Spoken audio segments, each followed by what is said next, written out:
नमस्कार दोस्तों, मेरा नाम है उपेंद्र कुमार और मैं आपका स्वागत करता हूं अपने YouTube channel learning up class पर।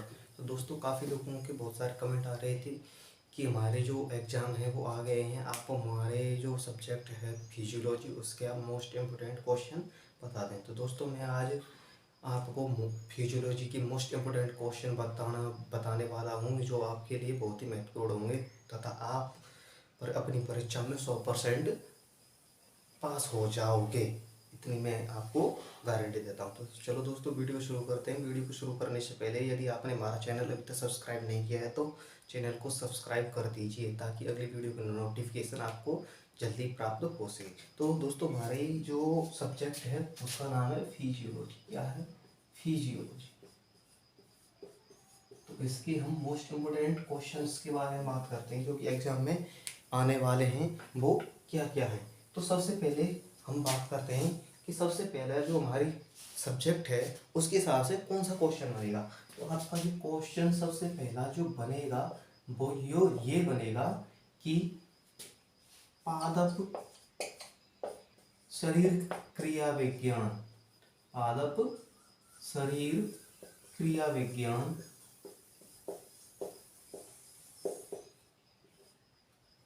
की परिभाषा दीजिए, की परिभाषा दीजिए तथा कृषि में, किसमें? कृषि में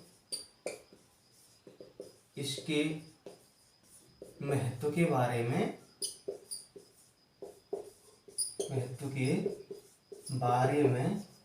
लिखिए। तो आपका ये क्वेश्चन होगा जो कि बहुत ही इंपॉर्टेंट है और परीक्षा की दृष्टि से बहुत ही इंपॉर्टेंट रहने वाला है और ये आपके एग्जाम में भी पूछा जाएगा। तो क्या है कि पादप शरीर क्रिया विज्ञान की परिभाषा दीजिए, यानी कि क्रॉप फिजियोलॉजी यानी प्लांट फिजियोलॉजी की आपको डेफिनेशन बतानी है और इसका जो एग्रीकल्चर में क्या इंपॉर्टेंस है। हम एग्रीकल्चर पढ़ रहे हैं तो यानी कि तो ये क्वेश्चन तो बनना ही है कि इसका एग्रीकल्चर में क्या महत्व है। अगर अगले क्वेश्चन की बात की जाए तो आपका जो दूसरा क्वेश्चन है वो ये रहने वाला है कि विसरण, क्या? विसरण यानी डिफ्यूजन व परासरण यानी ओस्मोसिस। इन विसरण व परासरण में अंतर, लिखिए। आपको अंतर में कुछ नहीं लिखना है, केवल इन दोनों की आपको परिभाषा लिखनी है, यानी विसरण क्या होता है और परासरण क्या होता है। ये तो इसमें अंतर हो गया, लेकिन आपका जो क्वेश्चन है लॉन्ग टाइप में होगा, यानी लॉन्ग आंसर होगा, तो उसके लिए आपको बहुत कुछ लिखना पड़ेगा। इसके लिए मैं आपको क्वेश्चन ही बताता हूँ, मतलब कि इस क्वेश्चन में और एडजस्ट करके क्या क्या आने वाला है। तो विसरण और परासरण में एक तो अंतर हो गया तथा आगे पूछेगा कि परासरण के प्रकार, क्या? परासरण के प्रकार व विसरण को प्रभावित करने वाले कारक,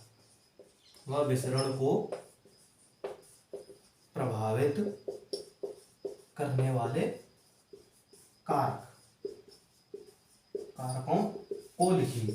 क्या पूछेगा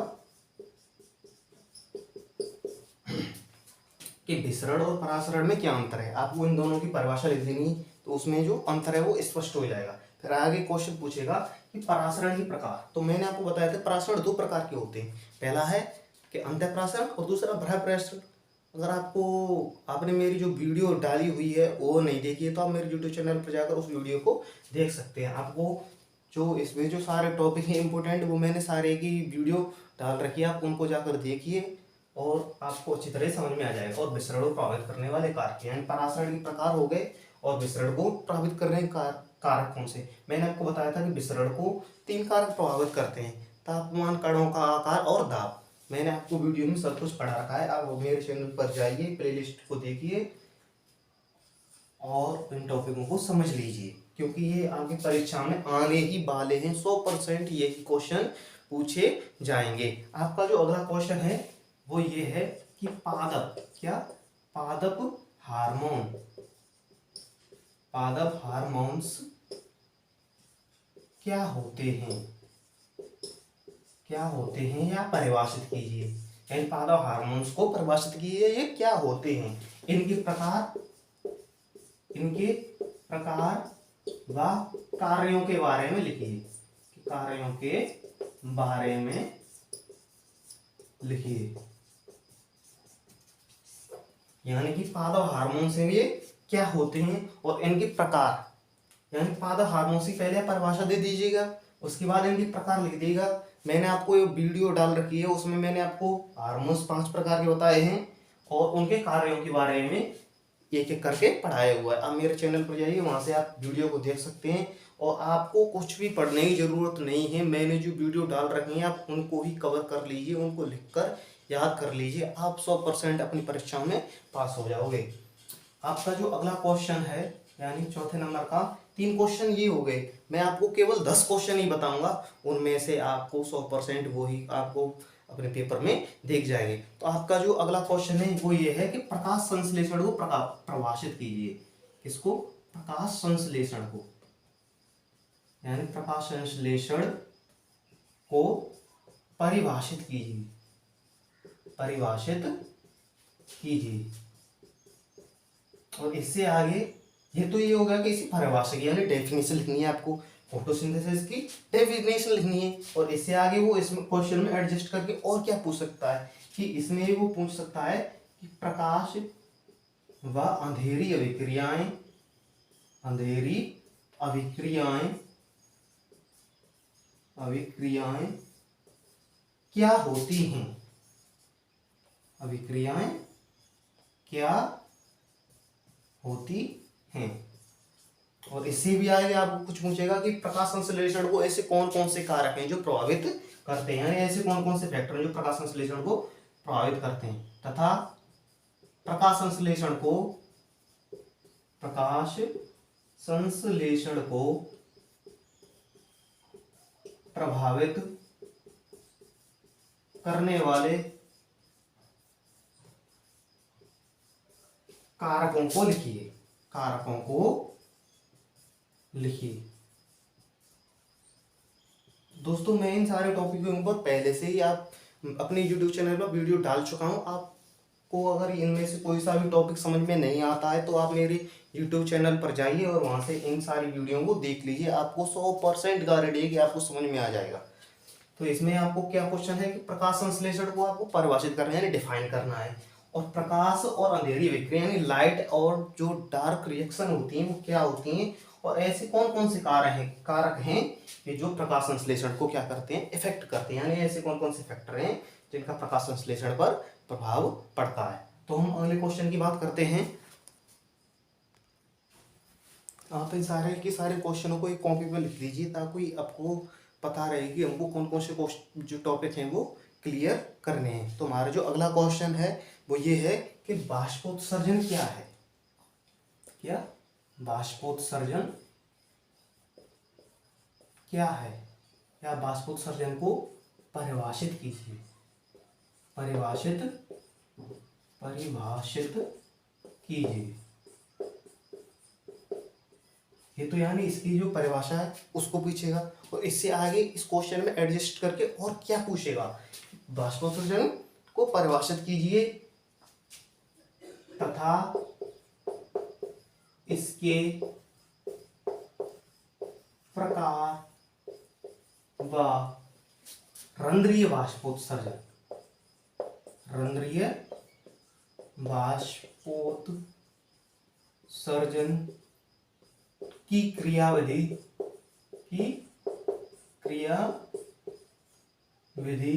तथा इसको प्रभावित करने वाले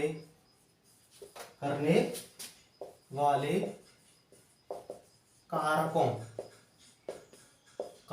को लिखिए। आपको इतना बड़ा क्वेश्चन पूछने वाला है, इसमें ये नहीं है कि आपको इतना ही बड़ा क्वेश्चन पूछे, आपका जो क्वेश्चन है वो छोटा भी हो सकता है, केवल इतना ही पूछे बाष्पोत्सर्जन को परिभाषित कीजिए, इसके प्रकाश और रंध्रीय बाष्पोत्सर्जन की क्रिया को लिखिए। या फिर ऐसे भी पूछ सकता है कि बाष्पोत्सर्जन को परिभाषित कीजिए तो और इसको प्रभावित करने वाले कारकों को लिखिए। लेकिन आपको ये सारे टॉपिक क्लियर करने हैं। मैंने ये टॉपिक सारे के सारे इसके जो जितने पॉइंट्स हैं यानी ट्रांसपायरेशन के वो एक ही वीडियो में क्लियर करा दिए हैं, आप उसको जाकर देख सकते हैं। तो तो इसको ही आपको पहले क्या पूछेगा कि परिभाषा पूछ लेगा, उसके बाद इसके प्रकार यानी इसके टाइप्स हैं। मैंने आपको 3 प्रकार के वाष्पोत्सर्जन के बारे में बताया था कि स्टोमेटल ट्रांसपिरेशन, क्यूटिकुलर और लेंटिकुलर, और इसके रंध्रीय वाष्पोत्सर्जन की क्रियाविधि यानी कि जो रंध्र हैं जो कैसे खुलते हैं, कैसे बंद होते हैं, कैसे वाष्पोत्सर्जन होता है रंध्रों से, उसके बारे में, और इसको कौन कौन से कारक प्रभावित करते हैं। आपका जो छठा क्वेश्चन है जो बहुत ही मोस्ट इंपोर्टेंट रहने वाला है वो ये है कि श्वसन से आप क्या समझते हैं। क्या श्वसन से आप क्या समझते हैं, क्या समझते हैं। इसके प्रकार व इसको प्रभावित करने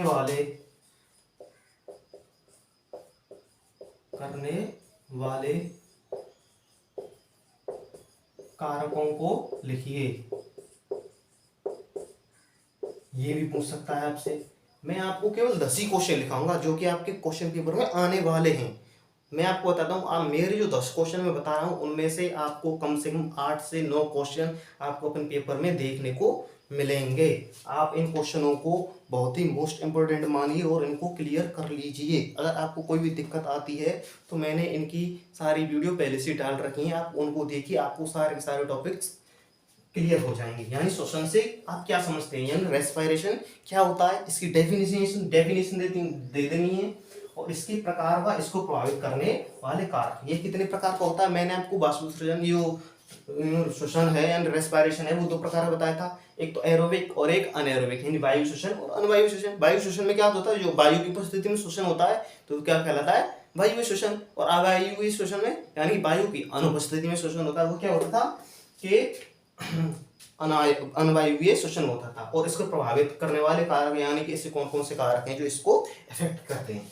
जो आपका जो अगला क्वेश्चन है वो बहुत ही इंपॉर्टेंट है, सारे के सारे क्वेश्चन इंपॉर्टेंट ही हैं। जो अगला क्वेश्चन है वो है प्रकाश दीप्ति कालिता। क्या, प्रकाश दीप्ति कालिता।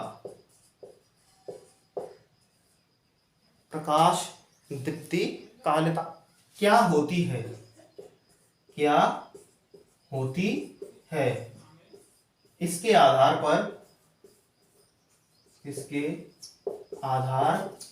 पर पौधों को वर्गीकृत कीजिए। पौधों को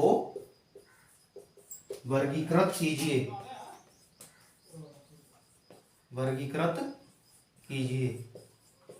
यानी कि प्रकाश दीप्ति कालिता यानी फोटो पेरियोडिज्म क्या होता है, और इसके आधार पर जो पौधों को जो वर्गीकृत किया गया है, यानी कि शॉर्ट डे, लॉन्ग डे और डे नेचुरल प्लांट्स होते हैं उनके बारे में पूछेगा। तो मैंने इसके लिए भी एक वीडियो अलग से डाल रखी है, आप उसको जाकर चैनल पर जाकर देख सकते हैं। आपका जो अगला क्वेश्चन है वो क्या रहने वाला है कि निम्न पर संक्षिप्त टिप्पणी लिखिए। किस पर, निम्न पर संक्षिप्त टिप्पणी लिखिए। यानी आपको इन पे जो कमेंट पूछ सकता है वो क्या है, इसमें आपको सबसे पहले पूछेगा एन यानी नाइट्रोजन के बारे में। किसके, नाइट्रोजन। इन नाइट्रोजन के पौधों में क्या कार्य होते हैं, इसकी कमी से कौन कौन से लक्षण प्रकट होते हैं इसके बारे में, यानी इसकी जो सिम्टम्स हैं यानी जो लक्षण है वो क्या क्या होते हैं, इसकी कमी से पौधे को कितनी हानि होती है, क्या क्या उसके बारे में पूछेगा। दूसरा है आपको NPK, एन भी करना है आपको, पी यानी फास्फोरस भी पढ़ना है, क्या, फास्फोरस। और तीसरे नंबर पर के यानी पोटास यानी पोटेशियम के बारे में पढ़ना है कि पोटेशियम की कमी के लक्षण क्या है, इसकी अधिकता से क्या होता है। ये तो आपके 3 जो मेन इम्पोर्टेंट थे ये वो हो गए, लेकिन इससे आगे आपको और भी पढ़ना है यानी Fe यानी आयरन यानी कि लोहे के बारे में। किसके, यानी लोहे के पौधे में क्या क्या कार्य होते हैं। अगला है Fe जिंक के, किसके, कि जिंक के पौधे में क्या कार्य होते हैं, इसकी कमी के लक्षण क्या हैं, इससे पौधे को क्या क्या हानि होती है। और अगला है सल्फर, क्या, सल्फर वैसे पौधे के लिए आवश्यक पोषक तत्वों की संख्या 70 होती है, लेकिन मैं आपको यहाँ पर 8 ही बता रहा हूँ, यानी आपको वो 8 ही क्लियर करने हैं। आपको जो मोस्ट इम्पोर्टेंट है मैं उनको बता रहा हूँ, आप इनको ही क्लियर कर लीजिएगा। और अगला जो है वो है मैग्नीशियम। क्या है? Mg। क्या है? मैग्नीशियम। मैग्नीशियम। मैग्नीशियम, इसके बारे में आपको पढ़ लेना है। और अगला एक और मैं बता देता हूँ, ये आपको मैंने 8 बताए हैं, उसमें एक और कर लेना, कॉपर। क्या है? कॉपर। अब हो गए 8, यानी तांबा। यानी तांबे के पौधे में क्या क्या कार्य होते हैं और इसके क्या क्या लक्षण होते हैं, या इनकी सिम्टम्स, इनकी कमी के लक्षण, आपको इनके बारे में पढ़ लेना है। आपको इनमें से, इन 8 में से कम 3 से 4 क्वेश्चन इसी में से टिप्पणी आपको पेपर में आने वाली है। आगे अगला क्वेश्चन है क्वेश्चन नंबर 9। इसमें भी आपको टिप्पणी लिखवाएगा। क्या देगा? टिप्पणी। आपको इस पर भी टिप्पणी लिखनी होगी। और टिप्पणी के लिए मैं आपको टॉपिक बता दे रहा हूँ, क्योंकि बहुत ही छोटे छोटे टॉपिक हैं। टॉपिक नंबर फर्स्ट है मुरझान। क्या? मुरझान यानी विल्टिंग, यानी पौधे मुरझाते क्यों हैं, उसके बारे में। और आपका जो दूसरा टॉपिक रहने वाला है वो है बिंदु स्वेदन। क्या? बिंदु स्वेदन। बिंदु स्वेदन यानी गुटेशन। क्या? गुटेशन यानी गुटेशन क्या होता है, यानी गुटेशन के बारे में भी आपको लिखना है, मतलब कि आपको क्वेश्चन पूछा जाएगा। और जो अगला है कि C3, C4 व केम प्लांट्स, केम पौधे, यानी केम पौधे क्या होते हैं, आपको ये बड़ी, आपको ये टॉपिक क्लियर कर लेने हैं। यानी मुरझान है, यानी मुरझान क्या होता है, बिंदु स्वेदन यानी गुटेशन क्या होता है, C3, C4 और केम प्लांट्स क्या होते हैं। मैंने इन तीनों टॉपिकों पर अलग से वीडियो बनाकर यूट्यूब पर अपने चैनल पर अपलोड कर दी हैं, आप उनको जाकर देख सकते हैं। आपके जो टॉपिक है उन्हीं से ही क्लियर हो जाएंगे। जो हमारा अगला जो लास्ट टॉपिक है वो क्वेश्चन नंबर 10 है। वो है, जो अगला टॉपिक है वो ये रहने वाला है कि आपको जो कोशिका का क्या है, प्लांट सेल का चित्र बनाना है। किसका? प्लांट सेल का, यानी कि कोशिका का चित्र बनाइए। क्या? कोशिका का चित्र बनाइए, चित्र बनाइए तथा उसके निम्न भागों के बारे में लिखिए। निम्न भागों के बारे में लिखिए। यानी कि आपको किसका? सेल का जो है डायग्राम बनाना है और उसके निम्न भागों के बारे में लिखना है। वो भाग कौन कौन से हैं? आपका जो पहला भाग है वो है भित्ति, यानी कोशिका भित्ति। कोशिका भित्ति यानी सेल वॉल, यानी सेल वॉल क्या होती है। आपका जो दूसरी जो है वो उसके बारे में पढ़ना है, लवक के बारे में, यानी कि लवक यानी प्लास्टिड्स क्या होते हैं। क्या? यानी लवक के बारे में पढ़ना है कि लवक क्या होते हैं, और जीव द्रव्य। और अगला जो पढ़ना है आपको जीव द्रव्य के बारे में पढ़ना है कि जीव द्रव्य क्या होता है। और जो अगला जो आपको जो टॉपिक क्लियर करना है सेल से वो ये है कि माइटोकॉन्ड्रिया, यानी माइटोकॉन्ड्रिया। माइटोकॉन्ड्रिया को सेल का क्या कहते हैं? हाउस पावर, पावर हाउस कहते हैं, यानी माइटोकॉन्ड्रिया। इन माइटोकॉन्ड्रिया क्या कहते हैं? सेल का कहते हैं पावर हाउस कहते हैं, यानी कि ऊर्जा गृह कहते हैं। आपको ये सारे टॉपिक क्लियर कर लेने हैं। आपका जो पेपर है वो 100% इन्हीं टॉपिकों में से आने वाला है, और आप निश्चित ही अपनी परीक्षा में अधिक अंकों से पास होंगे। अगर आपको हमारी वीडियो पसंद आई हो तो हमारे चैनल को सब्सक्राइब जरूर करें तथा ताकि अगली वीडियो की नोटिफिकेशन आपको जल्दी प्राप्त हो सके। और तथा हमारी वीडियो को लाइक और शेयर जरूर करें। धन्यवाद।